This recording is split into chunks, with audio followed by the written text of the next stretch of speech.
ಕಾಪಾಡು. ನಾವು ಭಗವಂತನಿಗೆ ಏನೇ ಮಾಡಿದರೂ ಅವನಿಗೆ ಸೇರುತ್ತದೆ. ಅದಕ್ಕೆ ತಕ್ಕ ಪ್ರತಿಫಲವನ್ನು ಕೊಡುವನು, ಅದರಲ್ಲಿ ಸಂದೇಹವೇ ಇಲ್ಲ. ನಮಗೆ ಒಂದು ವೇಳೆ ಏನೂ ಮಾಡಲು ಸಾಧ್ಯವಾಗದಿದ್ದರೆ ನಿರಂತರ ನಾಮಸ್ಮರಣೆ ಮಾಡಬಹುದು. ಅದನ್ನು ಸಹ ಅಷ್ಟೇ ಪ್ರೀತಿಯಿಂದ ಸ್ವೀಕರಿಸುವನು. ಇದನ್ನು ಯಾರು ಬೇಕಾದರೂ ಎಲ್ಲಿ ಬೇಕಾದರೂ ಹೇಳಿಕೊಳ್ಳಬಹುದು. ಯಾವ ನಿಬಂಧನೆಗಳೂ ಇಲ್ಲ. ಭಕ್ತನ ಬಳಿಗೆ ಬರಲು ಭಗವಂತನೂ ಸಹ ಕಾಯ್ತಾ ಇರ್ತಾನೆ. ಇದನ್ನು ನಾವು ಅನೇಕ ಕಥೆಗಳಲ್ಲಿ, ಪುರಾಣ, ಇತಿಹಾಸಗಳಲ್ಲಿ ಕಾಣುತ್ತೇವೆ. ಅದರಲ್ಲೂ ಅರ್ಜುನನಿಗೆ ಸಾರಥ್ಯವನ್ನು ಮಾಡುವಾಗ ಆಯುಧಗಳನ್ನು ಹಿಡಿಯುವುದಿಲ್ಲವೆಂದು ಹೇಳಿದ್ದರೂ ಬೇರೆ ರೀತಿಯಲ್ಲಿ ಕಾಪಾಡುತ್ತಾನೆ. ಉದಾಹರಣೆಗೆ, ಒಂದು ಸಲ ಆವೇಶದಲ್ಲಿ ಅರ್ಜುನನು ಧರ್ಮರಾಯನನ್ನು ಕೊಲ್ಲುತ್ತೇನೆ ಅಂತ ಹೇಳ್ತಾನೆ. ಅದರಂತೆ ಆ ಕಾರ್ಯ ನಡೆಯಬೇಕಲ್ಲವೇ ಅಂತಂದಾಗ ಶ್ರೀಕೃಷ್ಣನು ಅರ್ಜುನನ ಅದಕ್ಕೆ ಪರಿಹಾರವೂ ಇದೆ ಅಂತ ಹೇಳ್ತಾನೆ.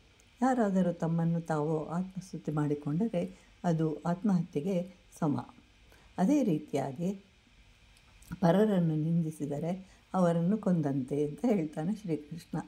ಯಾಕೆ ಅಂತಂದರೆ ಧರ್ಮರಾಯನು ಅರ್ಜುನನಿಗೆ ಹೇಳ್ತಾನೆ, ನೀನು ಇನ್ನೂ ಕರ್ಣನನ್ನು ಕೊಲ್ಲಲಿಲ್ಲ, ನಿನಗೆ ಸಾಧ್ಯವಾಗದಿದ್ದರೆ ಆ ಗಾಂಡೀವಿ ಏಕೆ, ನಿನಗೆ ಇದು ಶೋಭಿಸುವುದಿಲ್ಲ ಅಂತ ಹೇಳಿ ಅರ್ಜುನನನ್ನು ನಿಂದಿಸ್ತಾನೆ ಧರ್ಮರಾಯ.